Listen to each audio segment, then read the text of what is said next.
नमो तस् भगवतो अरहतो सम्मा संबुद्धस्स नमो तस् भगवतो अरहतो सम्मा संबुद्धस्स नमो तस् भगवतो अरहतो सम्मा संबुद्धस्स साधु साधु साधु।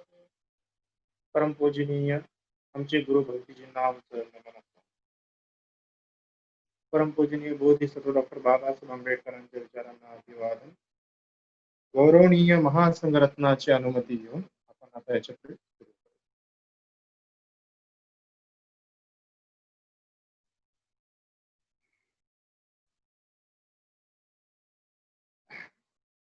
आज आपण बघणार आहोत भगवान बुद्धांचे कोणीही गुरु नाहीत या संदर्भात. जसे की आम्ही एखाद्या भिक्षूकडे जाऊन प्रवचन घेतली तर ते आमचे आचार्य गुरु झाले, तसे भगवान बुद्धांनी कोणाकडे जाऊन प्रवचन घेतली?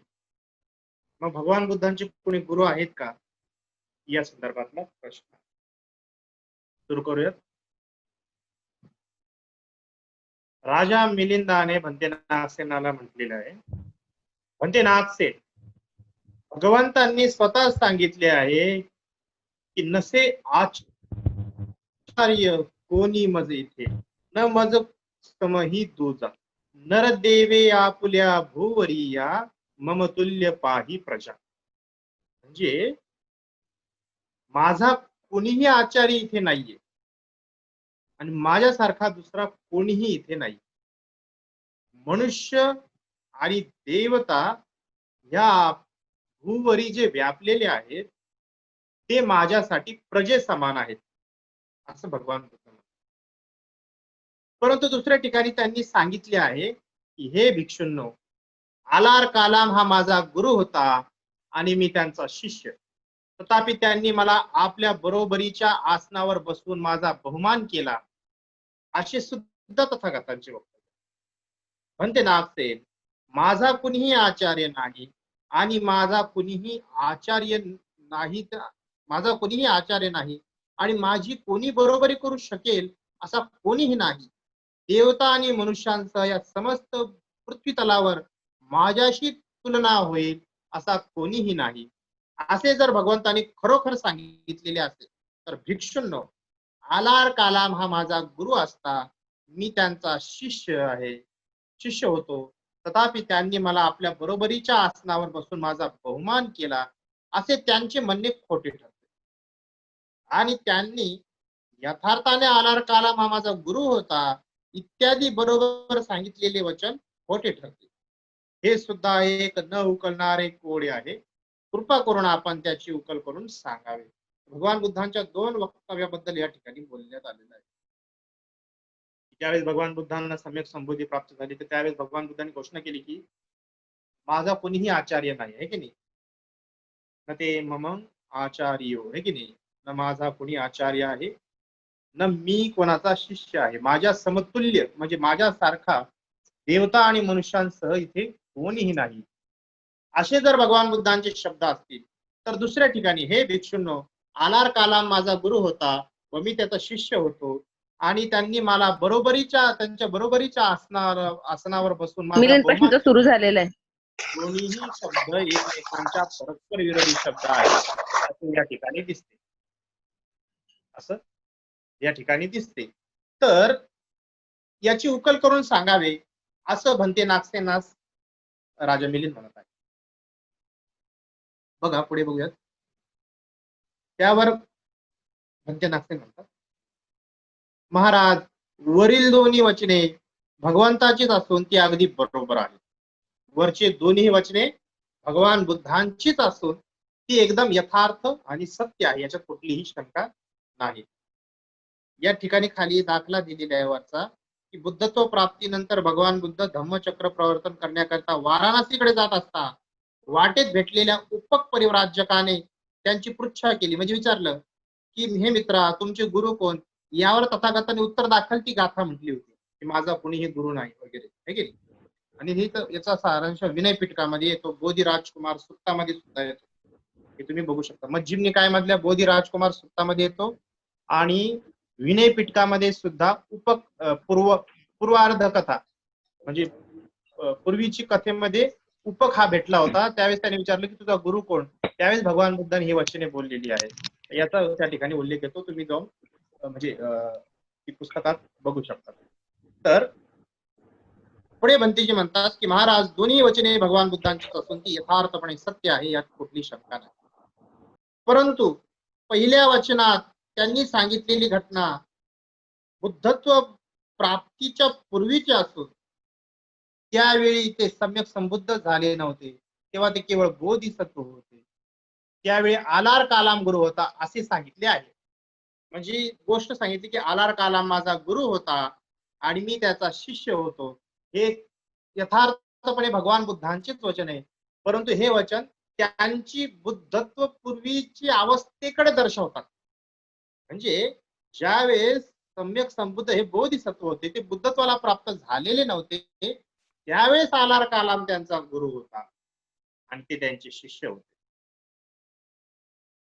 महाराज सम्यक संबुद्ध होण्यापूर्वी जेव्हा केवळ ते बोधिसत्व होते, त्यावेळी त्यांना 5 गुरु होऊन गेले.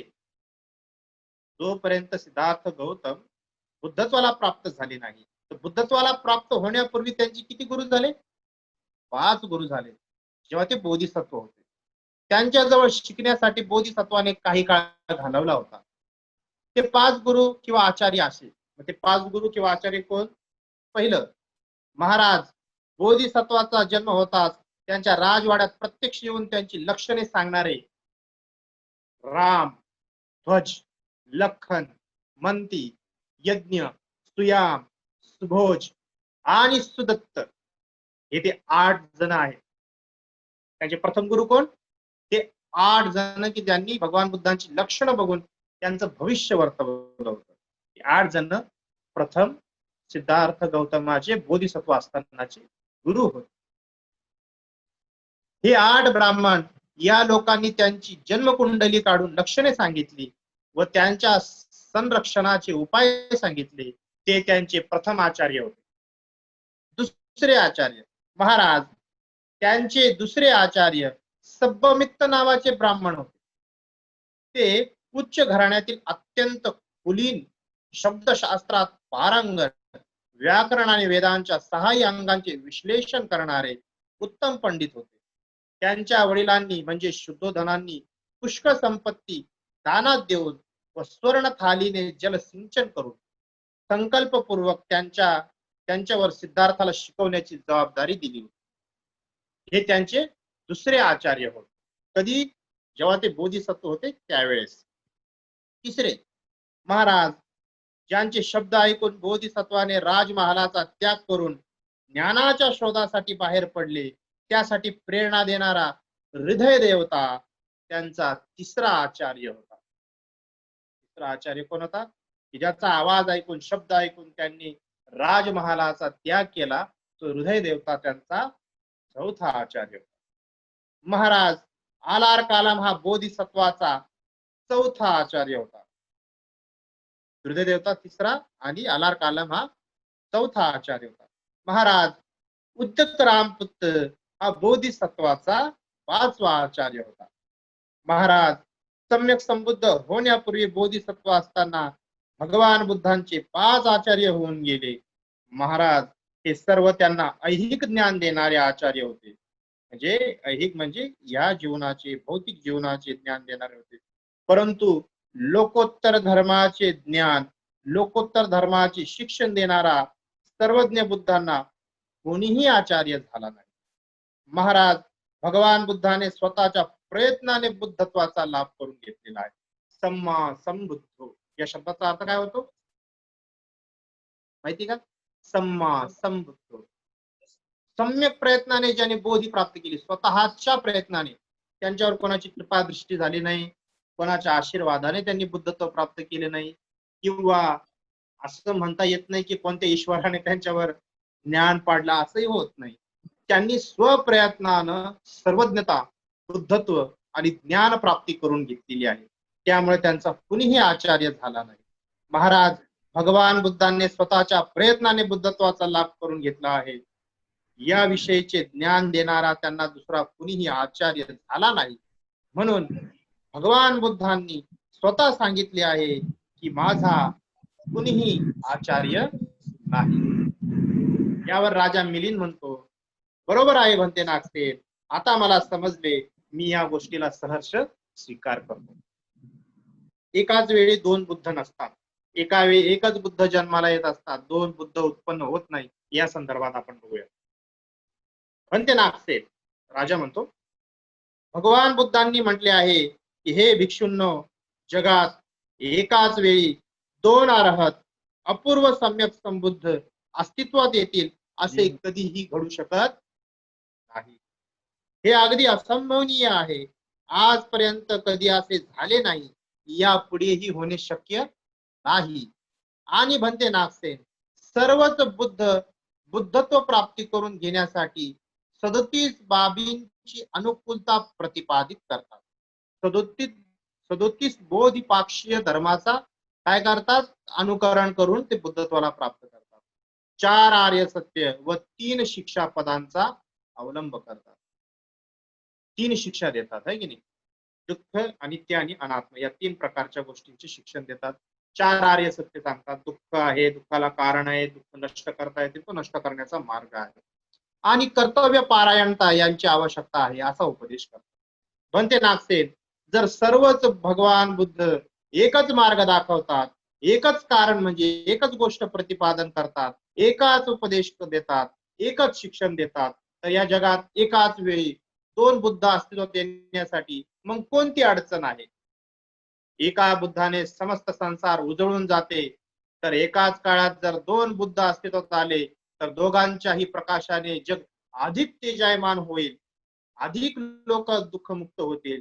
त्या दोघांनीही मिळून सुखपूर्वक उपदेश करून लोकांना प्रशिक्षित करावे असे मला वाटते. पण असे होत नाही. याचे कृपा करून कारण सांगा, म्हणजे माझी शंका दूर होईल. जर एकाच बुद्धांच्या जन्माने जग प्रकाशाच्या म्हणजे ज्ञान प्रकाशाच्या प्रकाशाने उजळून जाते, तर दोन बुद्ध एकत्रित जन्माला आले तर ते किती जग उजळून टाकतील, किती त्याला प्रकाशमान करतील, किती लोक दुःखमुक्त होतील. पण असे होत नाही.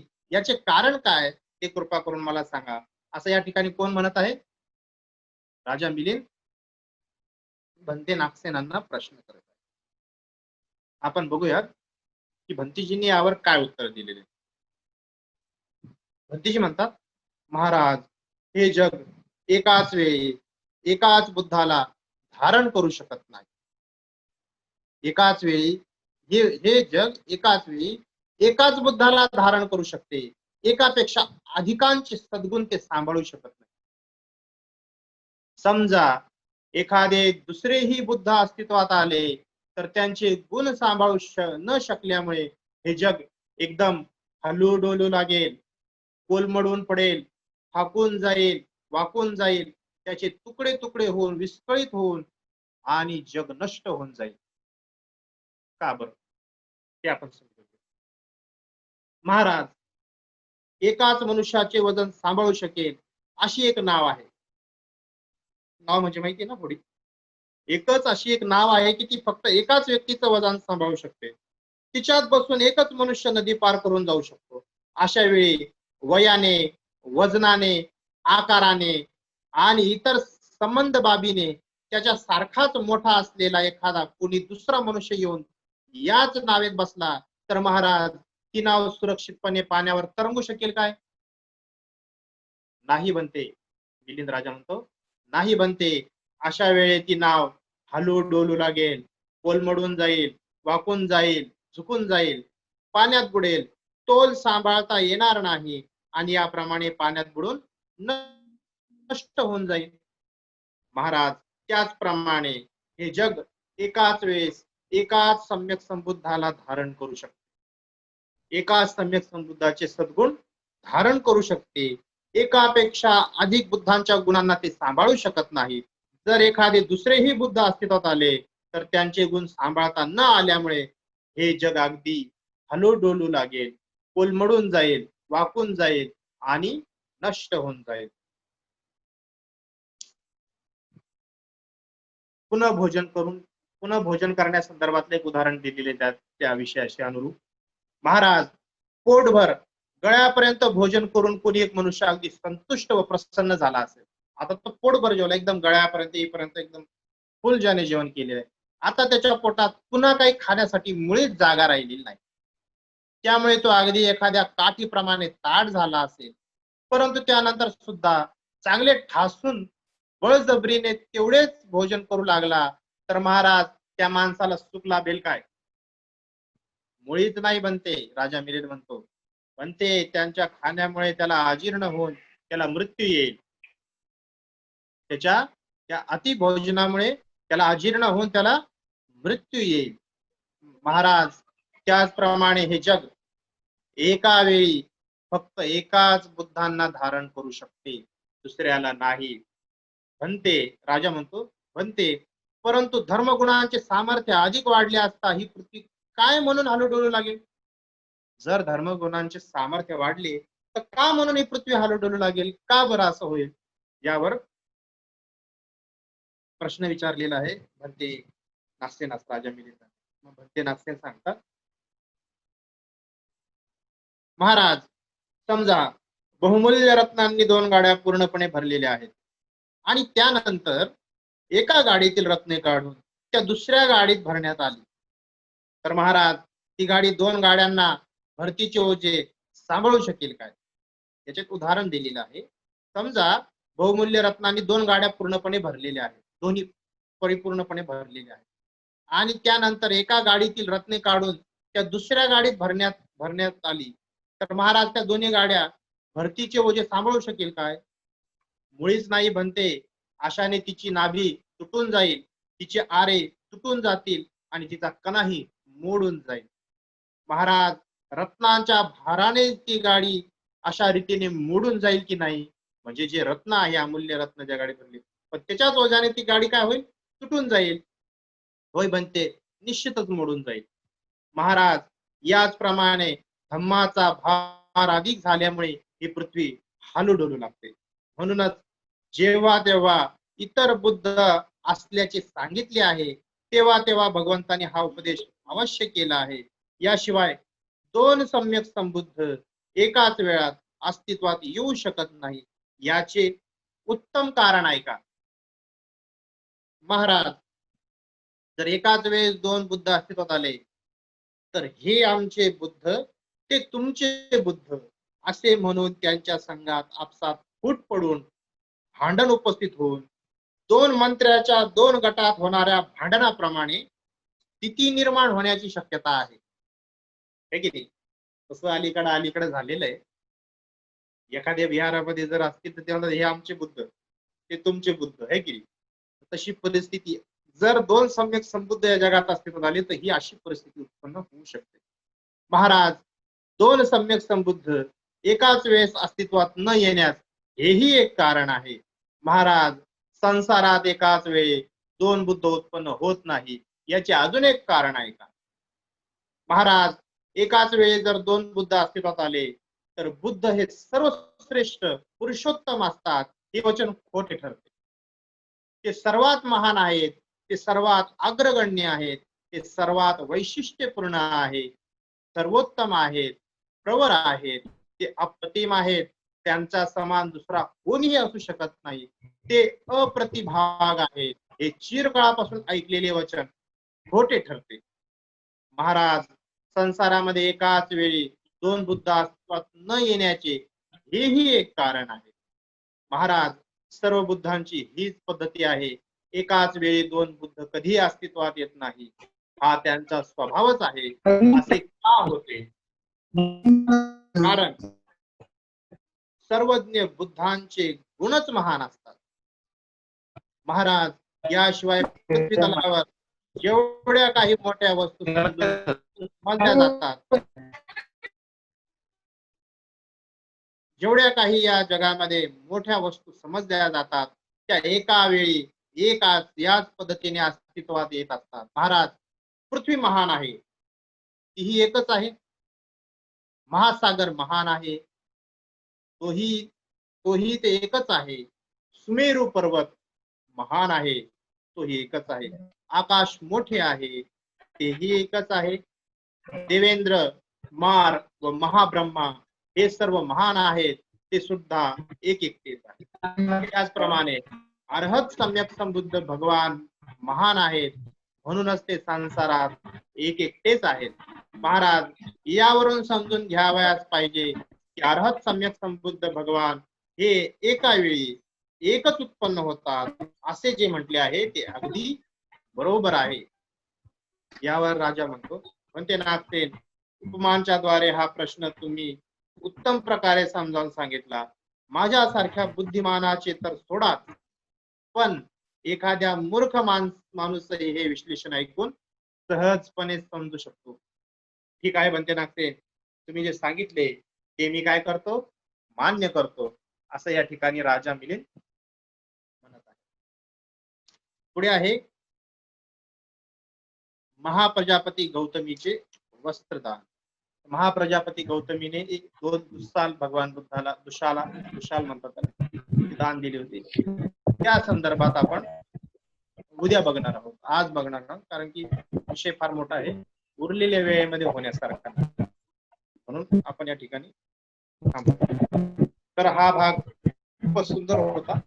एकाच वेळेस 2 बुद्ध अस्तित्वात येत नसतात, या संदर्भात खूप चांगली माहिती याच्यामध्ये दिलेली आहे. खरंच आहे, ही जी महापृथ्वी आहे, ही महापृथ्वी एकाच वेळेस 2 सम्यक संबुद्धांच्या महान गुणांना सांभाळू शकत नाही, हे आपण या ठिकाणी समजून घेतो. आणि इतर पण बरेचसे उदाहरणं देऊन म्हणते नागसेनांनी राजा मिलिंदास कशा पद्धतीने समजून सांगितले ते आपल्याला कळालेच असेल. काही काही गोष्टी आहेत की ज्या आपल्याला आकलन शक्तीच्या पलीकडच्या वाटतात आणि आपण विचार करतो त्या संदर्भात की कसं काय असं होऊ शकतं, कसं काय असं आहे. परंतु एक गोष्ट फार व्यवस्थितपणे आपण समजून घेतली पाहिजे. ती गोष्ट अशी आहे की एखादी गोष्ट जर आपल्याला नाही कळाली किंवा तिचं आकलन आपल्याला झालं नाही, तर याचा अर्थ असा होत नाही की ती गोष्ट नाहीये. कळालं का? परंतु ती गोष्ट तुम्हाला न समजल्यामुळं तिचं अस्तित्व कसं काय आहे या संदर्भामध्ये तुम्हाला शंका उत्पन्न होते. पण जर ते शंका दूर झाल्या तर आपोआपच त्या गोष्टीचं रहस्य आपल्याला समजतं. म्हणून जगामध्ये अनंत विषय आहेत, त्या विषयांना अजिबातच फुल स्टॉप नाहीये. काही विषय समजले नाही, काही विषयांचा कलस लागत नाही, याचा अर्थ असा नाही की त्या वस्तू नाहीये, त्या आपल्या आकलन शक्तीच्या पलीकडच्या असल्यामुळे आपल्याला त्या समजत. एक मला सांगायचं आहे तर या ठिकाणी एक स्तुत्त आहे, कालाम स्तुत्त. जर तुम्ही ऐकलं असेल तर खरंच चांगलं स्तुत्त आहे ते. त्याचाच दाखला घेऊन बरेचसे लोक बोलत असतात. भगवान बुद्धांनी त्या स्तुत्तामध्ये म्हटले, कालामानो, म्हणजे आपले लोक सांगतात, ते ऐकून असं सांगतात की त्या स्तुत्तात असं म्हणलेले, तुमच्या बुद्धीला पटेल त्याचा तुम्ही स्वीकार करा, तुमच्या तर्काला पटेल त्याचा तुम्ही स्वीकार करा, तर्काच्या कसोटीवर घासून पहा म्हणजे तुम्हाला समजेल, आणि तर्काच्या कसोटीवर जर ते सत्य उतरलं तरच ते सत्य आहे, अन्यथा नाही, अशा पद्धतीचा उपदेश लोक करतात. तुम्ही ऐकला असेल, सर्वांनी ऐकले का? हे की नाही, ऐकलेलं आहे. परंतु माझी विनंती आहे तुम्हाला की तुम्ही पुन्हा एकदा कालाम स्तुत्त वाचा. भगवान बुद्धांनी असं कुठंच म्हटलेलं नाहीये, म्हणजे म्हटलेलं आहे पण त्याचा अर्थ वेगळा आहे, घेणाऱ्याने चुकीचा घेतलेला आहे. भगवान बुद्ध असे नाही म्हटले की तुमच्या बुद्धीला पटेल ते स्वीकारा. आता समज माझी बुद्धी पाप बुद्धी, समज मी पापी आहे, माझ्या मनात अकुशल धर्माचा, आणि माझ्या बुद्धीला पटतंय की नाही मी ज्या व्यक्तीची हत्या केली पाहिजे, तर ते स्वीकारलं पाहिजे का? नाही. जर माझ्या बुद्धीला वाटलं की मी दारू प्यावी, तर ते स्वीकारलं पाहिजे का? नाही. मला एकच सांगायचंय, भगवान बुद्धांनी असं वक्तव्य केलं नाही. भगवान बुद्धांचा सद्धर्म हा अतर्की आहे. तर्क हा परिपूर्ण नसतो, तर्क हा कुठल्याच गोष्टीचं समाधान नसतं, तर्क हा फक्त लावलेला अंदाज असतो, हे तुम्ही समजून घ्या. तर भगवान बुद्धांनी त्या ठिकाणी म्हटलेलं आहे, कालामान्नो, तुम्हाला काय वाटतं? मी असा उपदेश करतो की कोणत्याही प्राण्याची हिंसा करू नका, याबद्दल तुम्हाला काय वाटतं? त्यामुळे भगवान आम्हाला उचित वाटते, चांगलं वाटते, कालामान्य अशी गोष्ट जाणा जिच्यात तुमचं हित आहे, परहित आहे, आणि त्यामुळे कोणालाही त्रास होत नाही. अनुभवांती तुम्हाला असं समजलं की हे माझ्याही कल्याणाचं आहे, इतराच्याही कल्याणाचं आहे, तरच त्याला सत्य माना. परंतु कोणी सांगितलं म्हणून नव्हे, एखाद्या आचार्याने सांगितलं म्हणून नव्हे, एखाद्या धर्मग्रंथाच्या इतिहासानुसार चालत आलेलं म्हणून नव्हे, असा त्या ठिकाणी शब्द आहे. लोकांनी परस्पर आपल्या बुद्धीला पटेल ते. कोणाच्या बुद्धीला काही पटू शकतं, काय सांगता येतं कोणाच्या बुद्धीचं, आहे की नाही. सांगायचं तात्पर्य आहे की ज्याच्यामध्ये इतरांचंही कल्याण सामावलेलं आहे, तुमचं स्वतःचंही कल्याण सामावलेलं आहे. आता एखाद्या प्राण्याची हिंसा न करणे हे तुमच्या बुद्धीला पटण्यासारखं आहे का? आहे, पटण्यासारखं आहे की नाही. त्याच्यात तुमचं हित आहे, इतर प्राण्यांचं सुद्धा हित आहे, दोन्हींच्या कल्याणाची गोष्ट आहे. त्या ठिकाणी तिला मान्य करण्यात कुठल्याही म्हणजे तुमचा अनुभव त्या बाबतीत काय आहे, सम्यक अनुभव काय आहे, चांगल्या पद्धतीचा अनुभव काय आहे, तरच ती गोष्ट स्वीकारली पाहिजे, है की नाही? एखादा व्यक्ती सांगतोय म्हणून त्याच्यावर कधीच विश्वास ठेवायचा नाही, हे मी पण सांगतो तुम्हाला. समज मी पण सांगत असेल तर तुम्ही असं अंधभक्तीने ना हा हा भंती सांगताय तर खरं असेल. जर त्यात शंका उत्पन्न झाली तर त्या शंकेनुसार नुसतं घेऊन चालू नका, त्याचं निसरण करा, त्याला त्या शंकेनुसार घेऊन पुढे जाऊ नका. तर याच भगवान गौतम बुद्धांच्या शासनामध्ये तुम्हाला उत्तम चार आर्य सत्य साक्षात करण्याचे भाग्य प्राप्त हो. साधु साधु साधु. सभिन्तेयो विवाज्यन्तो सापुरोगो विनास्ततो माते भवन्त्वन्तरायो सुखि दीर्घायुको भव अभिवादनशीलाञ्च नित्यं वर्तापचायिनो चत्तारो धम्म वर्धन्ति आयुवन्नो सुखं बलम्. साधु साधु साधु. सुखी निरोगा हन्तु निब्बान पच्चयो सर्वांचं.